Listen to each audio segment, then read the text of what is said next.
Bom dia, pessoal, tudo bem? Eu tenho lido bastante sobre previdência, né? E eu encontrei um cara que ele criou um plano de previdência. Eu acho que é o cara com o melhor plano de previdência do Brasil. Ele criou um esquema para se aposentar e hoje ele tem cerca de 2 bilhões de reais aí dentro de um fundo de aposentadoria, chegando já no terceiro bilhão. Então, eu acho que funcionou direitinho o plano de aposentadoria dele. E isso me fez chegar aqui, ó, no livro dele, cara, no Luiz Barsi Filho, né? E eu achei muito interessante esse livro. Inicialmente falei, pô, será que é mais um daqueles livros de autoajuda, né? Não, não. É um livro muito honesto, muito sincero de compartilhamento, né? Não é aquela obra de alguém querendo mostrar que é o bonzão, que fez e aconteceu. Não é um livro de autoajuda, tá? É simples a história de um cara que venceu e ele também dá um monte de alerta ali sobre o que fazer com o seu dinheiro, tá? E ele tem uma história interessante. Os avós deles saíram lá, os avós saíram da Europa, e era um período ali, começo do século do XX ali, a Europa estava bem problemática, os países meio destruídos.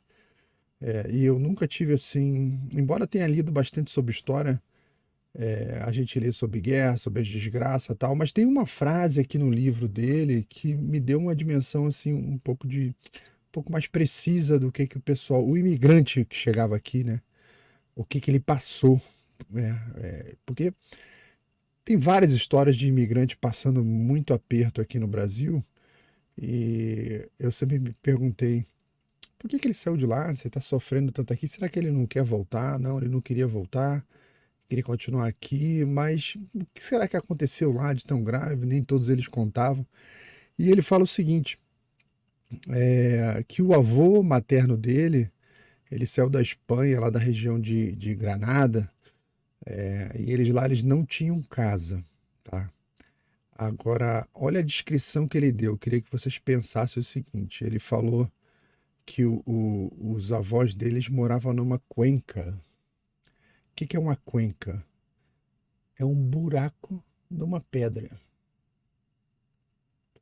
Então, esse casal que chegou aqui, quando eles desembarcaram no porto, o avô dele viu as lixeiras assim cheias, né, de lixo, apontou a lixeira, falou para a esposa, alguma coisa assim: olha, veja, nós conseguimos, nós vamos vencer. Eles têm lixo nas lixeiras, ou seja, tem sobra. Aqui a gente não vai passar fome. Pensa nisso.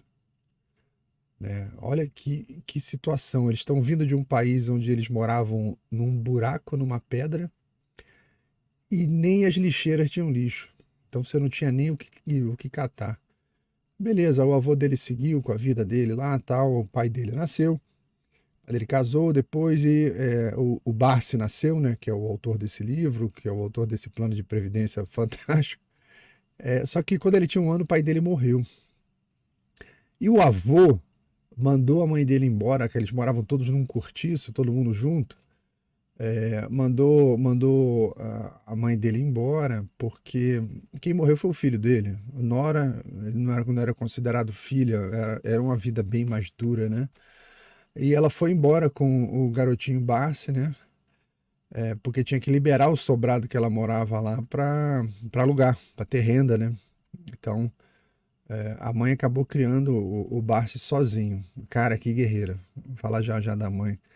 Então eles foram parar num cortiço. Tem uma foto aqui no livro que eu tô até com ela marcadinha aqui. Tá. Olha aí o Barsi com as canelinhas dele ali, num cortiçozinho que ele morava ali, tá? Que era o chamado quintalão.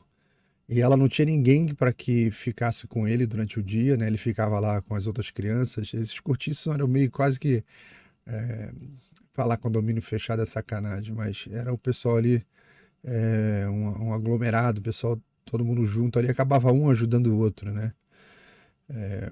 Então, por exemplo, ali onde ele estava morando, o banheiro e a cozinha era dividido com outras dezenas de famílias. Eram mais de 100 pessoas compartilhando o mesmo banheiro e a mesma cozinha. O local que o pessoal conseguia morar era só para dormir, era só um quarto ali. E o resto era compartilhado, né? De tão baixa renda que era, né? Então ele acabou crescendo assim nessa extrema pobreza. A mãe dele trabalhava muito. Eles não passaram fome, tá? Mas tudo era muito difícil, né? Ele diz que não tinha nada de bonito na pobreza que ele vivia. E ele criou uma espécie de trauma, nunca mais queria voltar a passar por aquilo.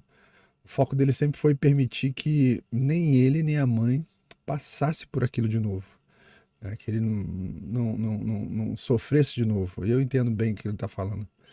Bom, cara, a mãe dele era uma guerreira. Cara, mulher pra fazer isso, né? Mulher fortíssima, fortíssima. É uma prova também que esse papo atual aí de o movimento feminista foi quem inseriu as mulheres no mercado de trabalho. Palhaçada, palhaçada. A minha avó trabalhava nos anos 30. A minha mãe já trabalhava na rua nos anos 50, trabalhou na Uzi Minas, trabalhou em bolsa, trabalhou em tudo quanto é lugar. Ela foi rainha da Copenhague 2 vezes por canto e beleza. Tinha que ser bela e cantar. Era muito bonita a minha mãezinha. Bom, aí no livro o Barsi fala da importância o tempo todo do ensino e do trabalho duro. Day trader é o caralho. A vida não tem atalho, cara. A vida não tem atalho. Isso fica muito claro no livro, né? Então ele fala, o melhor atalho que você pode ter é estudar duro e trabalhar. Esse é o atalho. Qualquer outra coisa é desvio. Você não vai chegar a lugar nenhum, vai acabar dando com a cara na parede aí. Então, novinho, ele trabalhava já como baleiro no cinema, mas a mãe só deixava ele trabalhar depois dos estudos, né? A dona Bárcia era foda. Lá por volta dos 23 anos, ele se formou em economia e contabilidade, e ao mesmo tempo ele virou professor, trabalhou com um monte de gente, trabalhou em um monte de empresa, foi acumulando conhecimento, né? Antes de guardar dinheiro, ele guardou conhecimento. Isso é uma característica importante, né, dessa questão dos atalhos. Tem muita gente que acha que primeiro tem que ganhar muito dinheiro para depois ficar inteligente, para depois ficar sábio. E não é assim que funciona, não tem atalho. O caminho é estudar realmente depois de trabalhar. Aí até que surgiu, uma época lá que surgiu o plano de previdência brasileiro aí do INSS, e ele, economista e contador, ele sentou para estudar, né, as regras, como é que funcionava, e no final ele concluiu que aquilo era uma canalhada, era uma espécie de pirâmide. Ele falou, isso aqui é uma furada. Ele fez as contas e falou, cara, isso aqui é impossível, cara, vai ter que colocar dinheiro aqui a vida inteira, isso aqui vai dar merda a vida toda. E ele começou a pesquisar no mundo. Era um assunto que até então ele não se tocava, tal, Previdência chamou a atenção. Ele estudou a proposta brasileira do INSS, furadaça. Eu posso dar o exemplo da minha mãe. Meu pai aposentou pelo teto, né? E hoje a aposentadoria da minha mãe é a metade. O tempo está passando, a aposentadoria está caindo, que já precisa de ajuda. Então é um negócio de canalha. O cara que desenhou isso e as pessoas que mantêm isso aí, meu Deus do céu, cara, que coisa horrorosa. Para quem contribuiu, deu o dinheiro lá. Até porque, se tu fizer a conta, é um esquema mesmo de quase estelionato. A quantidade de dinheiro que você manda para lá e a quantidade que ele te devolve, né? Bom, então ele foi estudar a parte americana, lá não tem INSS, falou, tá bom, lá não tem INSS, como é que o americano se aposenta, né? E ele viu que boa parte do mercado investia em dividendos, né, para se aposentar. O pessoal comprava ações na bolsa que rendiam. A empresa vai lá, declara um determinado lucro, uma parte é de quem comprou as ações, que são os donos da empresa, né? E ele achou aquilo interessante, né? E ele concluiu, eu acho que eu não tenho que, olha que interessante, ele fala, eu acho que eu não tenho que terceirizar o meu futuro e principalmente deixar na mão do governo, que era algo que ele não confiava de maneira nenhuma, que a rotação que você tem em governo tem que ser para governo e Estado, né? Estado é aquela coisa perene, que atravessa os governos, que só tem numa monarquia mesmo. E faz muita falta aqui no Brasil. E os governos eles vão se sucedendo. Cara, qualquer Zé Mulambo entra lá, como a gente está vendo agora, o pessoal aí, os ministros, tudo mulambo, que não tem nenhum interesse nem conhecimento técnico. São todos ligados a um projeto aí de poder, para o partido e tal. Então aí agora catando dinheiro para tudo quanto é lado. Ixi. Bom, então o que o Barsi fez? Ele decidiu investir mensalmente, não em INSS, né, mas em ações. Ele ia comprando ações, sobrava lá R$ 500 no mês de comprar uma ação. Ele usava o salário dele para pagar as contas. O que sobrava ele comprava ação. Ações de empresas que eram perenes, empresas, por exemplo, do setor elétrico, coisas que você não vai poder prescindir e que tinha uma boa gestão. Ele olhava os balanços, ele olhava a constituição da diretoria, olhava a reputação dos diretores, se eram caras bons e tal. E às vezes a empresa podia estar com dificuldade, ele falava, não, a empresa é boa, ela está sendo bem gerida, as coisas vão melhorar, e ela comprava e guardava a ação. Falava, ele não compra hoje para vender amanhã e ganhar centavos ali, que nem a gente vê um monte de gente fazendo aí. Ele falou, não. É no longo prazo, tá? Então, com esse conjunto de ações, sabe o que aconteceu? Ele já podia se aposentar aos 40 anos de idade. Já podia parar de trabalhar nunca mais aos 40 anos de idade. Aí o que ele fez? Aí continuou trabalhando, né? E aprendeu um monte de coisa no caminho que ele compartilha nesse livro, que eu recomendo bastante esse livro aqui para conhecer um pouco mais de detalhe dessa história. Ele fala, nunca confie no governo, para ignorar essa política do dia a dia, para prestar atenção nas empresas que são sólidas, de mercado sólido. Ele chama de BEST, que é BESST, representa os setores bancário, energia, saneamento, seguros e telecomunicações, que são as ações assim mais firmes, né? Ele dá o exemplo do movimento que a Dilma fez no setor elétrico, que saiu mexendo em tarifa por decreto, e aquilo atingia em cheio a possibilidade das empresas receberem e pagarem pelos seus custos. Ficou um rombo gigantesco no setor elétrico, que nós estamos pagando até hoje. Só que naquele período em que ela fez essa cagalhopança aí, as ações das empresas do setor elétrico foram lá no chão. E ele aplicou esse método que ele já fazia já há quase meio século, de olhar e falar assim, cara, não, mas são empresas robustas, de um setor imprescindível. A gente não pode abrir mão da eletricidade. Então, quem está gerindo as empresas são pessoas boas, estão fazendo a coisa certa. Teve uma interferência externa do governo, lambança, que o PT consegue fazer o tempo todo. Então, ele falou, ó, vai voltar ao normal, né? Com o tempo volta, só que agora as ações estavam valendo centavos. Ele foi lá e comprou um caminhão de ação. Então, quando as coisas normalizaram, ele ganhou tipo assim R$ 160 milhões num movimento desse. E ele, numa entrevista, ele falou, cara, a Dilma merece um beijo na boca. Aí todo mundo falou, que isso, Barsi, que isso? Até eu dava um beijo na boca. Lambança, né? Outra coisa que ele fala é para você nunca confiar em fundos, porque fundo existe para ganhar dinheiro. Ele não existe para te dar rentabilidade. Isso é uma consequência. O primeiro foco deles é ganhar grana. Então, ele fala, cara, faz você mesmo a gestão do teu dinheiro, não entrega para ninguém, né? Ele fala que renda fixa é perda fixa. E ele já apurou isso ao longo de vários anos, ele prova no livro por que renda fixa é perda fixa. Ele fala, ó, você começa o ano, olha só que coisa interessante que ele fazia. Ele faz ainda. Ele vê lá quanto custa uma meia, cueca, calça, comida, feijão, arroz, isso aqui, gasolina, papapá, tá? Faz uma listinha das coisas que ele gasta e repete a lista em dezembro. Aí em dezembro o governo fala assim, a inflação do ano foi 10%. Aí ele faz a continha dele e fala, pô, 40%. A diferença entre o índice do governo, ele fala, o governo mente o tempo todo.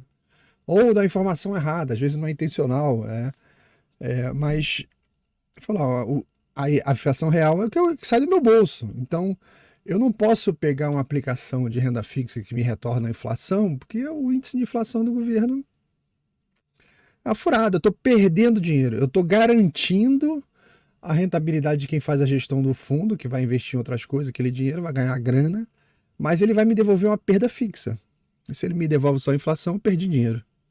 É porque a inflação oficial tem essa defasagem, né? Então ele falou, cara, não faça a transferência da gestão do teu dinheiro para fundos, para esse tipo de investimento de renda fixa, né?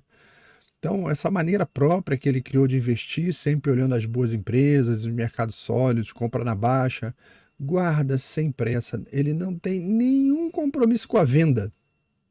Isso que é interessante, né? Tem que ter um cenário bem ruim dentro da empresa para ele vender alguma coisa. Você precisa fazer dinheiro para algo, então ele de maneira nenhuma se desfaz, é difícil. É interessantíssimo esse modelo, né? Que quando você fala em bolsa de valores, você lembra do pregão, aquele pessoal gritando compra, venda, compra, venda. Ele não vende.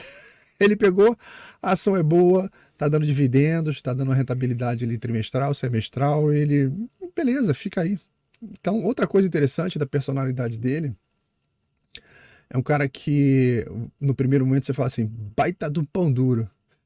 Depois você vai lendo, você tem que ter um pouco de maturidade para entender isso também, né? Qualquer um que vai perceber, não. O pessoal fica muito encantado com a conta corrente do cara, eu acho isso tão feio. O cara tem bilhões, o problema dele, cara. Assim, é um cara que ele não tem vaidade, tá? É um cara simples, ele não gasta com o que não precisa, é um cara frugal, vive sem luxo, né? É um cara naturalmente simples. Simplesmente ele não sente a necessidade de ficar demonstrando o carro dele, aquela super casa, aquela super viagem. Ele vive uma vida extremamente confortável, não falta nada, aplica uma série de procedimentos, ações, tal, que garante para ele um bom futuro e que está ao alcance de qualquer um. Isso que é muito legal. A regra que ele está fazendo, ela está ao alcance de qualquer um. Ele até fala que a pessoa mais pobre guarda o dinheirinho dela na poupança, que é uma outra sacanagem também. É que dizem que a poupança é um investimento mais seguro. Aí ele comenta que quando aquele desastre lá do governo Collor lá fez o confisco da poupança, isso está ao alcance aí de qualquer governo, tanto que hoje já tem gente com medo também dessas merda aí do PT. Ele falou, o único investimento que ninguém colocou a mão foram as ações, porque a ação não é um dinheiro parado num lugar, ela é um título, ela é uma propriedade. Então, você não pode chegar lá e meter a mão, né, na tua casa sem você derrubar todo o arcabouço de um país, meter a mão na propriedade. Embora essa galera goste, tá? Eles vão sempre procurando um caminho.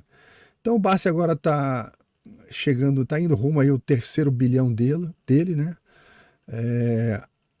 E ele dá mais algumas dicas no final do livro, dizendo para que você viva, tá? E não para mostrar para os outros o que você tem, só viva bem. Não para de tentar se endividar para ter o melhor carro, sabe? Isso é tudo vaidade. Você tem que começar cedo, ter consistência ali. Isso foi dos últimos áudios que eu fiz sobre a disciplina. Tem que ter disciplina, né? Você fica um cara disciplinado. Isso dá resultado para tudo, para a saúde, na academia, na vida pessoal, intelectual, financeira. Aí ele fala que estudo é tudo na vida, estudar. Principalmente se você não tem contatos nem família rica para te dar boas oportunidades, né? E esse livro é muito interessante. Ele também fez refletir sobre as escolas. Por exemplo, as escolas ensinam biologia.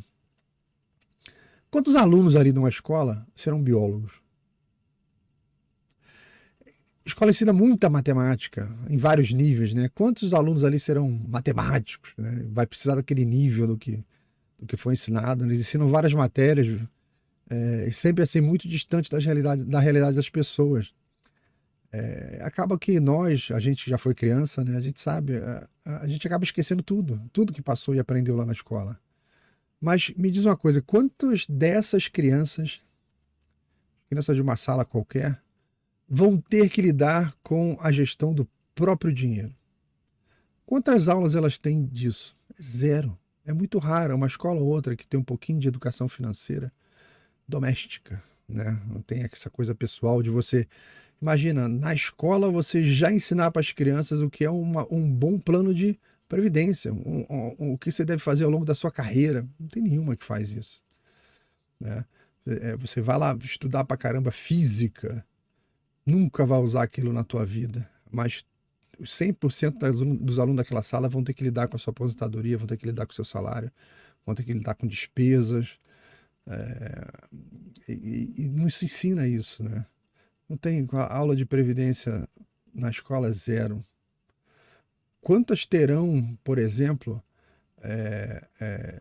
alguma informação sobre... Eu vi isso, todos os estagiários que eu contratei, todos eles têm dificuldade de se comportar no trabalho, de como falar com as pessoas, como agir profissionalmente, né? Postura. Não tem nada disso sendo ensinado em escola, né? A escola está deixando um vazio. Eles falam que prepara as crianças para o mercado de trabalho. Não prepara. Não prepara para a vida intelectual, não prepara para o mercado de trabalho. As crianças seguem ali por um período cheio de ritos, né? Ruim de ritos. E você vai passando nos testes, vai seguindo adiante e sai lá na frente formado em nada. Aí vai para a faculdade, a mesma coisa, segue o mesmo padrão, sai formado em nada e o cara depois tem que fazer uma pós-graduação, um mestrado, para poder entrar numa especialidade, para ele se tornar diferenciado. E segue no estudo, segue, mas é aquela... Esse é um outro problema, eu vou entrar no outro áudio no outro dia. Então, dica, livro do Barsi, muito interessante. Só descobri um erro nesse livro aqui, se esse vídeo chegar para a família, coisa simples de resolver. Ele fala que em 82 ele comprou um Del Rey. Só que não, em 72 ele comprou um Del Rey, só que o Del Rey é de 82. O que ele deve ter comprado é um Corcel. Porque o Corcel, ele era o antecessor do Del Rey. É assunto de gente velha, né? Isso entrega a idade. Tá bom, gente. Um abraço, até a próxima.